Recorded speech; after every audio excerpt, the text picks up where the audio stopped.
So, ladies and gentlemen, before we get into sports, I just want to say that I've known Phil since I was 8 years old, and we just filmed a movie with some incredible movie stars. It was just crazy. But you were there with Armand Assante. You were there with Robert Davi. Paul Sorvino. Eric Roberts. What a great. He's Danny Baldwin. Danny Baldwin, yeah. And nice guy. I'll tell you, I have a good yeah, exactly. Very good. Good for you. Yeah. And I'm a big fan of Armand Assante. I really love him. And when we asked Armand Assante, was because I'm a big fan. He wanted to see the script. And here's a great story, and it's all over the media right now. James Caan was offered a big thing, a big project, and he gave it up for less money to come because he liked the script. All right. Oh yeah, it was very cool. And what we did is in Hamilton, which one of my favorite cities in Canada, but Hamilton's a chameleon of a city because it can be Brooklyn, it can be a city in Canada, it can be Queens, New York, Pittsburgh. It could be Pittsburgh. Steel City. Yeah. Steel City. It's a little cleaner than Pittsburgh. I'm a big fan of Hamilton. I love Hamilton. I love all the people, and I want to thank all of the people in Hamilton for the way they treated me, especially my buddy Dominic. But Phil, did you have a good time in Hamilton? I had a great time. I really did. I enjoyed myself immensely, sitting there and drinking wine with Sorvino and Arsanti and you, Frankie. It was and with the rest of the guys too, and Art Hindle, who I've seen 1,000 times in the movies. And was he in the movie? Yeah, he's in the movie. He plays an FBI agent with Eric Roberts. Eric Roberts, yeah. And Art sent me a very nice picture of things that were going on there. He took some pictures and all that, and it was really cool. And even Michael Prey. Michael Prey was just... What a great guy this is. He's just a beautiful guy. But, you know, I was a little intimidated that Jimmy Caan was going to come and, you know, Misery, Godfather... Sonny Corleone and Brian Song. And, you know, I was a little intimidated by him. But he ended up being the fucking funniest guy in the history of mankind. And I've done a TV show for 5 years, and I've never lost my composure. This prick made me laugh my ass off. We had to do a whole bunch of takes. There's a great picture of Phil on the screen right now, beside Paul Sorvino, and among some great friends. But Phil, you know what? And I'm not stroking you. You're very natural. You don't get intimidated by the 8 cameras around you. We shot a big nightclub scene. We were very blessed. Leuna gave us one of the greatest sound stages in the world. We turned it into 11 different. We turned it into a hospital, a strip joint, a nightclub, a trattoria, a place, an apartment building. We fucking turned it into a sound stage, and kudos to the people. But if you were not intimidated by anything, you were very natural. I mean, Daniel Baldwin, you know, you got to take a battery out of his ass every once in a while because he's worse than I am. But, no, he can't be. No, Billy, I swear to God. Okay, so I want to ask Phil. Phil, yeah. What was you? This is not the first time you know you did the thing on Showtime with Dennis Leary. Rescue Me. It was great. Rescue Me. You were great in Rescue Me. Was this crazy for you when you walked on the soundstage filming this movie? You know, it's a big budget movie, big movie stars. How was the energy level for you? It was unbelievable, and I told you privately. I mean, Frankie, I've known you a long time.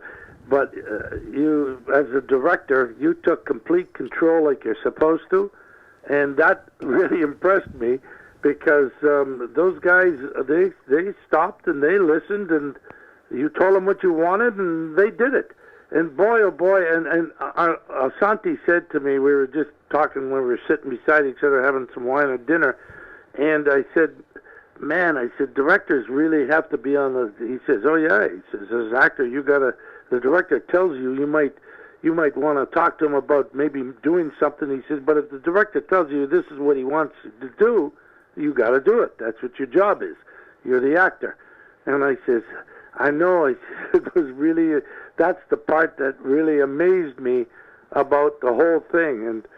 And honestly, you had me laughing when you would yell, "Shut up! Shut the fuck up, everybody! Don't whisper! Don't breathe!"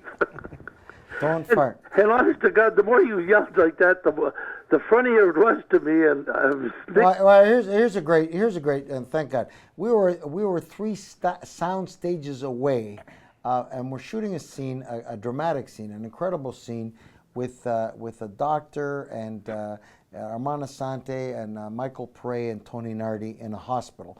So we're in the same building. So and we got this perfect, and with a great actor, Jack Newman, who plays the doctor. It's just a fucking great scene, and we got it. We nailed it. And just as we're ready to finish the scene, Paul Sorvino was in like thing, but Paul Sorvino loves to sing. He loves. Oh, does he ever? He was singing. So way in the background, after I yelled, like you said, shut the fuck up. We're quiet on the set. Way in the back, as we're finishing the scene, and we got it. And when you get a scene, you want to nail it and move on, right? Way in the back, we hear La Mare Bella. So I ran. I got up, and I had intravenous stuck to me in his head. And everybody says to me, "What the fuck are you doing?" I go, "Stop it." I ran through the go to Paul Sorvino. "What the fuck are you doing?" He goes, "I couldn't hear you." Shut the fuck up! But he's powerful. So it was James Caan's birthday. On the last day, we finished shooting, so we had a cake for him. And we were upstairs, I think it was 11:30, 12 o'clock in the afternoon. We finished. The movie was done, and we were happy, and James Caan was happy, and so we bring up a cake. So everybody's going to go, "Happy birthday to you." And we're tired. We got up at 4 in the morning, because the last scene, we had to get the sunrise, so we're all tired. Right. Oh, boy. Robert Lodge's tired. Dominic brought his car because we needed his car. Our good friend from Hamilton. So we're all fucking tired. Beautiful guy, eh, Phil? Yep. Real so nice we're guy. dead tired. So everybody's singing "Happy Birthday to you." Not Paul Sorvino. "Happy birthday to you." Jesus fucking Christ. Even the waitress lost an eyebrow. I know. He hit those high notes. So I'm really fortunate, because on the 24th of April, No Deposit, the movie that we shot this year before this one, is opening in New York in 5 theaters, but our main theater is in Greenwich Village at the Quad. And Paul Sorvino is going to be there, and so is Michael Pare and Doris Roberts. And the next day, I'm very blessed and I'm very lucky. I know all you fucking pricks are going to be envious. I've been invited to the Martin Scorsese reunion of Goodfellas. Get the fuck really? out. Get the fuck out. That's right, bitch. I'm there. Ray Liotta, Cool. Martin Scorsese, Paul Sorvino, Robert De Niro. So go fuck yourself. They're all there, and I've been invited. So I'm going to be inebriated walking around going, you find me fucking funny? That's on the 25th to 26th. Yeah. Go get your fucking shine box, man. Go get your fucking shine. And and Paulie calls me, and Paul Sorvino calls me after we finish the movie, and he's in Niagara Falls because he wants to see the falls with his wife.